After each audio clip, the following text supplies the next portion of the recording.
कभी नेवा टाटी पे चढ़ के रसोई के 2 महीने का इंतजाम कर देता था। कभी खपरेल की छत पे चढ़ी लौकी महीना भर निकाल देती थी। कभी बैसाख में दाल और भतुआ से बनाई सूखी कोहरौरी सावन भादों की सब्जी का खर्चा निकाल देती थी। वो दिन थे जब सब्जी पे खर्चा पता तक नहीं चलता था। देशी टमाटर और मूली जाड़े के सीजन में भौकाल के साथ आते थे, लेकिन खिचड़ी आते आते उनकी इज्जत घर जमाई जैसी हो जाती थी। तब जीडीपी का अनगिनतीय करिश्मा नहीं था। ये सब्जियां सर्वसुलभ और हर रसोई का हिस्सा थीं। लोहे की कढ़ाई में किसी के घर रसेदार सब्जी पके तो गांव के डीह बाबा तक गमक जाती थी। धुआं एक घर से निकला कि नहीं तो आग के लिए लोग चिपरी लेके दौड़ पड़ते थे।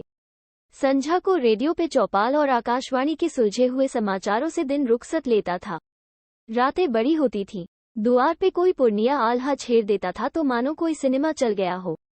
किसान लोगों में कर्ज का फैशन नहीं था। फिर बच्चे बड़े होने लगे, बच्चियां भी बड़ी होने लगीं। बच्चे सरकारी नौकरी पाते ही अंग्रेजी इत लगाने लगे। बच्चियों के पापा सरकारी दामाद में नारायण का रूप देखने लगे। किसान क्रेडिट कार्ड डिमांड और ईगो का प्रसाद बन गया। इसी बीच मूछ बेरोजगारी का सबब बनी।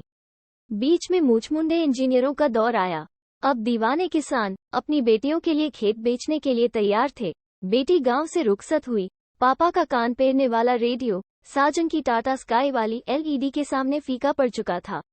अब आंगन में नेवा का बिया छीट कर मड़ई पे उसकी लताएं चढ़ाने वाली बिटिया पिया के 2.5 BHK की बालकनी के गमले में क्रोटॉन लगाने लगी और सब्जियां मनहंगी हो गईं। बहुत पुरानी यादें ताज़ा हो गई। सच में उस समय सब्जी पर कुछ भी खर्च नहीं हो पाता था। जिसके पास नहीं होता उसका भी काम चल जाता था। दही मट्ठा का भरमार था, सबका काम चलता था। मटर, गन्ना, गुड़ सबके लिए इफरात रहता था। सबसे बड़ी बात तो ये थी कि आपसी मनमुटाव रहते हुए भी अगाध प्रेम रहता था। आज की क्षुद्र मानसिकता दूर दूर तक नहीं दिखाई देती थी। हाय रे ऊंची शिक्षा कहाँ तक ले आई। आज हर आदमी एक दूसरे को शंका की निगाह से देख रहा है। विचारण यह है कि क्या सचमुच हम विकसित हुए हैं या ये केवल एक छलावा है।